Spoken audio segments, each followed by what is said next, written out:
श्री सद्गुरु महाराज की जय। मनुष्य दो प्रकार के, मानुष और मानहोश। श्री रामकृष्ण परमहंस।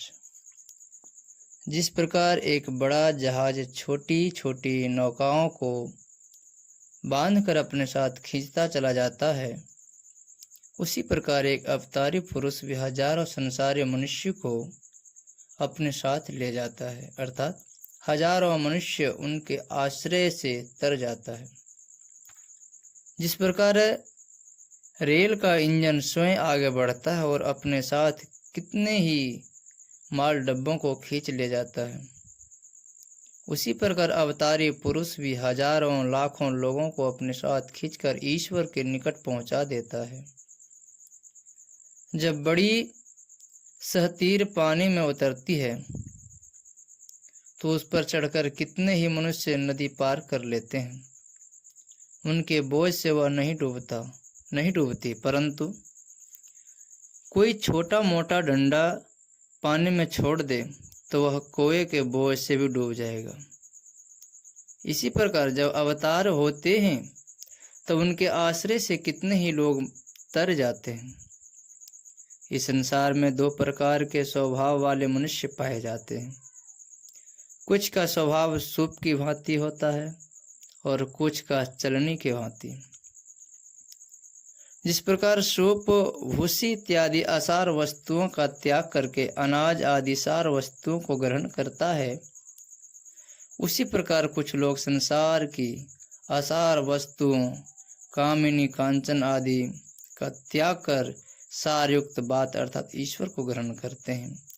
और जिस प्रकार चलनी असार वस्तुओं को अपने में रख लेती है और सार वस्तुओं को निकाल देती है, उसी प्रकार कुछ लोग सार युक्त वस्तुओं को त्याग कर असार युक्त कामिनी और कांचन आदि को ग्रहण कर लेते हैं। संसार में दो प्रकार की मक्खियां होती है, एक जो शहद ही खाती है और दूसरी जो शहद खाते खाते यदि कहीं खुला घाव दिख जाए तो तुरंत ही उस पर जाकर बैठ जाती है। एक जो ईश्वर में अनुराग रखते हैं, वे ईश्वर की चर्चा के अतिरिक्त तो कोई अन्य बात नहीं करते, और दूसरे जो संसार में आसक्त मनुष्य हैं, वह ईश्वर की बात सुनते सुनते यदि किसी अन्य स्थान पर सांसारिक बातों को सुनते हैं तो ईश्वर की चर्चा छोड़कर तुरंत ही वहां चले जाते हैं। मनुष्य दो प्रकार के होते हैं, मानुष और मानहोश। जो मनुष्य ईश्वर के दर्शनों के लिए व्याकुल होते हैं वे मानहोश, और जो विषय वासना में आसक्त रहते हैं वे मानुष होते हैं। जिस प्रकार विभिन्न पकवान ऊपर से एक ही आटे के बने होने पर भी उनमें मिट्टी, उनमें पिट्ठी, नारियल, खोआ आदि मिला देने से वह अलग अलग नाम और स्वाद के हो जाते हैं, उसी प्रकार सभी मनुष्य पांच भौतिक तत्वों से निर्मित होने भी गुण भेद से भिन्न भिन्न होते हैं। कुछ मछलियां जाल में पड़े रहने पर भी भागने की बिल्कुल चेष्टा नहीं करती।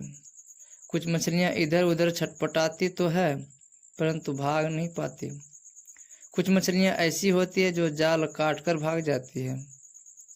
उसी प्रकार संसारिक जीव भी तीन प्रकार के होते हैं,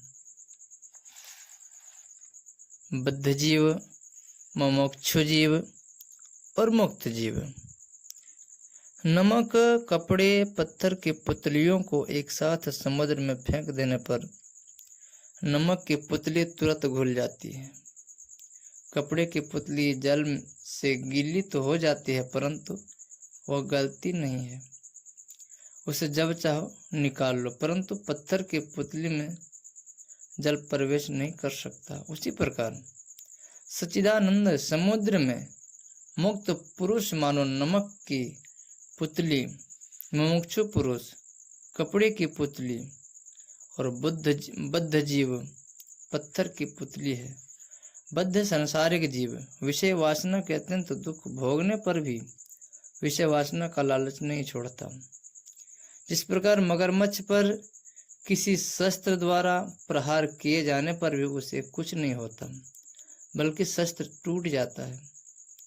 उसी प्रकार संसारिक मनुष्य के आगे ईश्वर की चर्चा करने पर भी उसके हृदय पर तनिक भी प्रभाव नहीं पड़ता। साधु पुरुषों का क्रोध पानी पर लकीर के समान होता है। जैसे पानी पर लकीर खींचने से वह शीघ्र हट जाती है, उसी प्रकार साधु पुरुषों को क्रोध आते ही ठंडा पड़ जाता है। जिस प्रकार भूंजे धान का पौधा नहीं उगता, किंतु कच्चे धान के बीज से अंकुर निकलता है, उसी प्रकार सिद्ध होकर मरने पर फिर जन्म नहीं होता, परंतु असिद्ध अवस्था में मरने पर पूर्व जन्म होता है, पुनर्जन्म होता है। श्री सद्गुरु महाराज की जय। गुरु महाराज।